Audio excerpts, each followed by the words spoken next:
Hello అండి అందరికీ. రీసెంట్‌గా ఒక హిందీ సినిమాని ఇండియాలో రిలీజ్ అవ్వకుండా బ్యాన్ చేయడం జరిగింది. ఆ సినిమా ఏంటంటే 'సట్లూజ్'.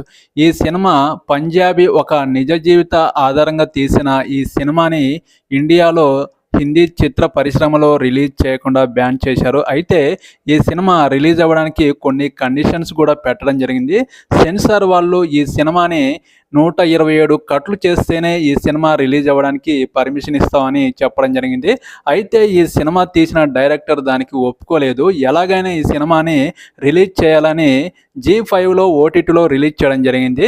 అయితే జూలై 3న ఈ సినిమా రిలీజ్ అయింది. రిలీజ్ అయిన 2 రోజుల్లోనే ఈ మూవీని మళ్ళీ ఓటీటీ నుంచి డిలీట్ చేయడం జరిగింది. ఎందుకంటే ఇది పంజాబ్ నిజ జీవిత స్టోరీగా తీసిన ఈ మూవీలో కొన్ని నిజాలు ఉన్నాయి. అవి ఎవరికీ తెలియకుండా ఈ సినిమాని అడ్డుకుందామని చాలామంది ప్రయత్నాలు చేశారు. అలాగే ఓటీటీ నుంచి ఈ సినిమాని డిలీట్ చేపించారు.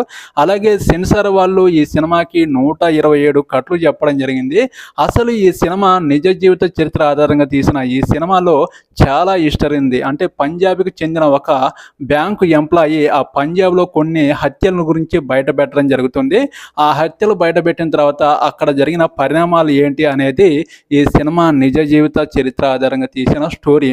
అసలు ఈ సినిమాని ఇండియాలో అందరికీ తెలిసేలాగా ఒక ట్రూ స్టోరీగా ఎక్కడ అంటే ఏ కట్టు అంటే ఏ సీన్ టు సీన్ మిస్ అవ్వకుండా ఈ సినిమా తీయడం జరిగింది. కానీ సెన్సార్ వాళ్ళు దీన్ని అడ్డుకోవడం జరిగింది. ఈ సినిమా ఇప్పటి వరకు రిలీజ్ అవుతుందో కాదో తెలియదు. ఎందుకంటే ఓటీటీలో కూడా ఈ సినిమాని రిలీజ్ చేయకుండా రిలీజ్ చేశారు, కానీ మొత్తం డిలీట్ చేశారు. ఇండియాలో ఈ సినిమా రిలీజ్ అవ్వకుండా అడ్డుకుంటున్నారు చాలామంది. ఈ సినిమా ఒక ట్రూ స్టోరీగా ఒక బ్యాంక్ ఎంప్లాయీగా ఉన్న ఒక వ్యక్తి, పంజాబ్లో ఒక వ్యక్తి ప్రజానాయకుడిగా ఎదిగి అక్కడ కొన్ని హత్యలు జరుగుతాయి. ఆ హత్యల గురించి బయట పెట్టడం జరుగుతుంది.